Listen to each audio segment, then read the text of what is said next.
¿Cuáles son los factores que influyen a la autooxidación de los lípidos y a la velocidad de la oxidación de los lípidos?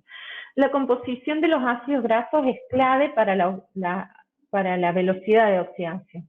Si nosotros tenemos ácidos grasos saturados, la oxidación de los lípidos va a ser mucho más lenta, porque no tenemos esos dobles enlaces altamente susceptibles a ser atacados por un iniciador del mecanismo de reacción en cadena o ser atacado por el oxígeno. Entonces, los ácidos grasos saturados son más estables en el tiempo hacia la oxidación. Obviamente, la concentración de oxígeno. Si nosotros tenemos en nuestro sistema de almacenaje de aceites o grasas mucho oxígeno, mucha presencia de oxígeno por ventiladores o como fuere, y como vimos que en la etapa de propagación de la oxidación está presente el oxígeno, más vale que con mayor concentración de oxígeno vamos a tener mayor autooxidación de los lípidos. La temperatura también, porque la temperatura es un iniciador de el mecanismo en cadena de autooxidación. Y también la temperatura en presencia de oxígeno, nos va a aumentar la velocidad de oxidación. Los ácidos grasos libres o los ácidos grasos esterificados en el glicerol, los ácidos grasos libres son más susceptibles a ser atacados por el oxígeno, a los ácidos grasos, a los triglicéridos correspondientes. Por eso, cuando se inicia la reacción en cadena de la oxidación, primero ocurre la hidrólisis de los ácidos grasos del glicerol. La superficie libre, o sea, si nosotros tenemos una superficie de contacto con el aire, va a haber mucho más presencia de oxígeno en ese aceite o grasa, entonces esto nos lleva a la concentración de oxígeno que lo explicamos antes. La humedad, porque si tenemos agua en nuestro sistema, puede haber proliferación de microorganismos, por lo tanto esos microorganismos también van a ayudar a que ocurran la oxidación de los lípidos, y ya una vez que arranca todo eso, empezamos con la cadena, el mecanismo de reacción en cadena de la autooxidación, y además en el agua se puede disolver un poco el oxígeno, entonces tenemos ahí oxígeno presente para que ocurra la oxidación. Prooxidantes, obviamente, como por ejemplo presencia de metales, que nos pueden aumentar la velocidad de oxidación. Y uno de los casos para poder disminuir la velocidad de oxidación son los antioxidantes, que van a tener una clase más adelante sobre cómo es el mecanismo de reacción de los antioxidantes, que hay de dos tipos, para ver en dónde inhibimos o disminuimos la velocidad de oxidación de acuerdo al tipo de antioxidante, va a ser lo que se va a disminuir, o el inicio o la etapa de propagación. Perdón que alguien ingresó, pero no tengo el cartelito. Bueno. Perdón, profe, se había levantado la mano. Dime, no había visto. ¿Qué causaba la humedad? ¿Qué causa la humedad o cuál es el efecto de la humedad? O sea, Perdón, eso. ¿Cuál es el efecto de la humedad? Bien. O sea, la humedad la causa el agua que haya en el ambiente. La humedad puede ser de dos tipos, el efecto que causa. La proliferación de microorganismos, y ahí vamos a tener lipasas y lipoxigenasas que nos van a oxidar los lípidos, nos van a hidrolizar y oxigenar los lípidos, y el agua también ayuda a que se inicie el proceso el mecanismo de reacción en cadena. porque el agua tiene oxígeno en su molécula, entonces eso ayuda también a que se inicie el mecanismo de reacción en cadena. Una vez que el mecanismo de reacción en cadena inicia, ya está, o sea, no va a frenar, porque la etapa de propagación es sumamente rápida. Entonces, lo primero que tenemos que hacer es evitar que inicie, y después, bueno, tratar de disminuir la velocidad de la propagación. Pero bueno, no sé si respondí tu pregunta, porque después me fui por otro lado. Sí, profe, sí. Okay, perfecto. Bueno, métodos para evitar la oxidación en los alimentos. Buenas prácticas de manufactura. Siempre teniendo en cuenta que todos los procesos que ocurran durante la manufactura de nuestros alimentos que tengan alto contenido lipídico o alguna porción de contenido lipídico van a ser disminuidos por las buenas prácticas, ¿sí? La incorporación de antioxidantes, como les había dicho recién, que nos va a evitar o la iniciación del mecanismo de reacción en cadena o la propagación. De acuerdo al tipo de antioxidantes que pongamos, podemos inhibir la iniciación o hacer más lenta la velocidad de propagación.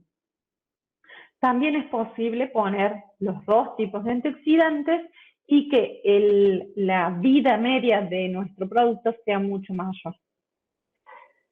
Los materiales y técnicas adecuados de envasado. Siempre va a ser mejor tener un material de envase que impide el ingreso de la luz, porque la luz, al tener en todo su espectro, tener radiación ultravioleta, es un iniciador del mecanismo de reacción en cadena. Un material que impida el ingreso de oxígeno y humedad, que sea un envase de alta barrera, porque bueno, el oxígeno nos va a ayudar a la propagación del mecanismo de reacción en cadena. Podemos obtener con este material de atmósfera controlada, hacer vacío y agregar nitrógeno, así con ese nitrógeno eliminamos el oxígeno que esté o disminuimos la cantidad de oxígeno que haya, entonces ya el nitrógeno no es reactivo y obtenemos un mayor tiempo para nuestro producto, un mayor tiempo de vida media para nuestro producto y tener almacenamientos a baja temperatura. Eso también va a ayudar a que no ocurra la iniciación del mecanismo en cadena y también va a evitar la proliferación de microorganismos.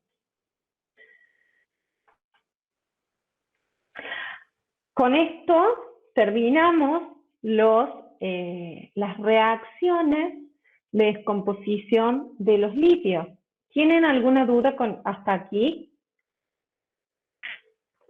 No sé si me parece que fui hablando muy rápido. Entonces, vamos a los procesos, a la química del procesado de los lípidos, que son reacciones de importancia en la industria tecnológica, desde el punto de vista tecnológico en la industria, ¿sí? El procesado de lípidos que vamos a ver va a ser la hidrogenación, la isomerización, la esterificación e interesterificación, y la halogenación. Acá nos vamos a detener mucho más en la hidrogenación porque es un proceso industrial importante para muchas áreas de los alimentos, ya sea para de los lípidos en sí, pero también para la panificación, porque los aceites hidrogenados se utilizan mucho en la panificación y pastelería, y creo que tenemos unas imágenes sobre cómo cambia una masa con aceite hidrogenado y no hidrogenado. No me acuerdo si las dije. Pero en fin. La hidrogenación es de las más importantes en las reacciones químicas para los aceites. Porque en este caso lo que nos permite es tener un ácido graso insaturado que a temperatura ambiente es líquido. Cuando lo hidrogenamos pasa a ser un ácido graso saturado, y este ácido graso saturado a temperatura ambiente es sólido, ¿sí? Las condiciones... Ay, denme un minuto que me estoy quedando sin batería. Oh.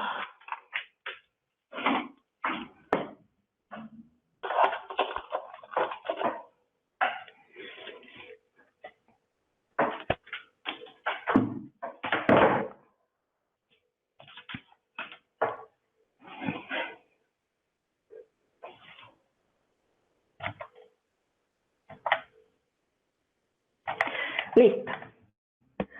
Las condiciones para que ocurra la hidrogenación de los aceites tienen que ser, son temperaturas medias, ¿sí? Que no debe superar los 200 grados centígrados, porque si no, a esta temperatura ya ocurre polimerización y oxidación de los lípidos, entonces son productos nocivos para la salud. Se realiza a presiones de altas presiones de hidrógeno, porque acá necesitamos incorporar átomos de hidrógeno en los dobles enlaces. Se utilizan siempre catalizadores metálicos y en general las materias primas que se utilizan son aceites o grasas insaturadas, ¿sí? Que después nos va, bueno, las margarinas, por ejemplo, nos van a dar ácidos grasos, son aceites hidrogenados. Ok.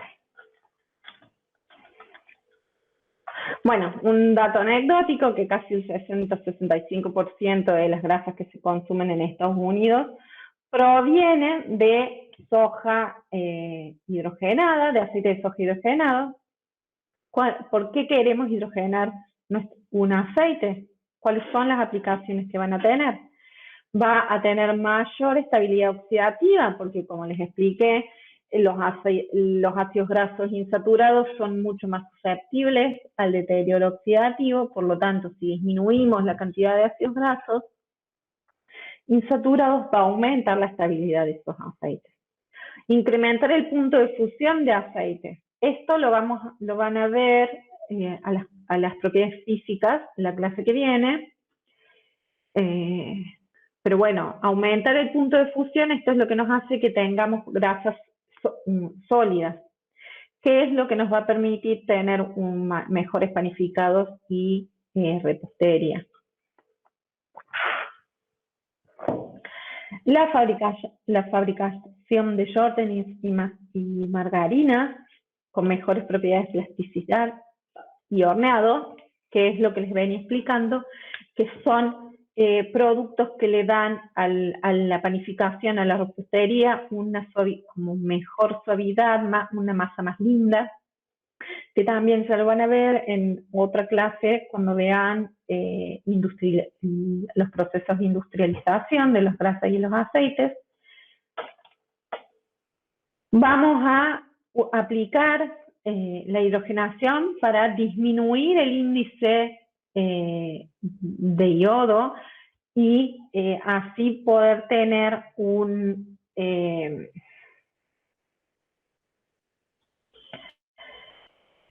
una grasa más sólida.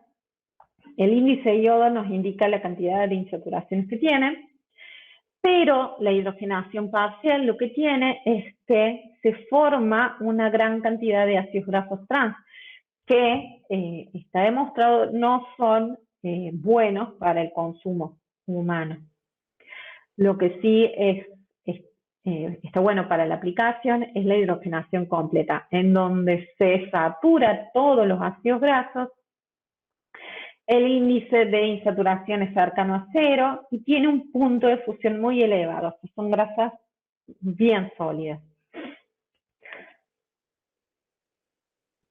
Lo que tiene es que no son aptas para el consumo, pero lo que sí se puede hacer un blending con otros aceites y así modificar el punto de fusión de esos aceites con estas grasas hidrogenadas.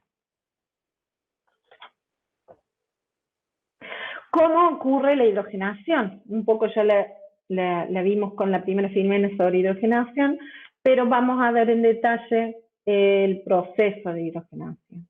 ¿Cuáles son las materias primas que necesitamos? Aceite, obviamente, insaturados, con ácidos grasos insaturados, los catalizadores metálicos, que dependiendo de cuál sea el catalizador que utilicemos, va a ser mayor o menor la velocidad de hidrogenación, va a ser más específica hacia un tipo de enlaces, y obviamente el hidrógeno para poder hidrogenar. Bueno, los aceites para ser hidrogenados tienen que reunir características de calidad mínima. Tienen que ser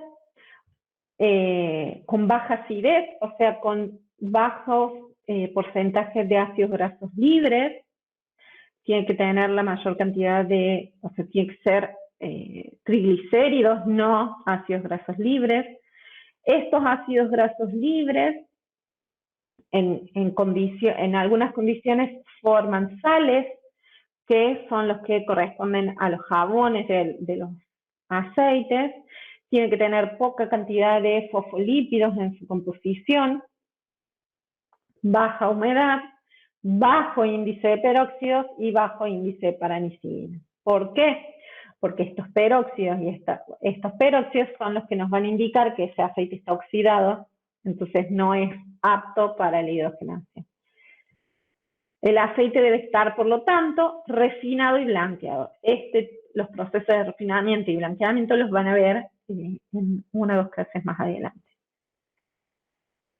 Y en el caso de los catalizadores, tienen que ser catalizadores puros, porque si no, bueno, el término de que se envenenan los catalizadores es que pierden actividad, o sea, se gasta la actividad catalizadora de estos compuestos y pierden selectividad, entonces se van a formar más cantidad de ácidos grasos trans.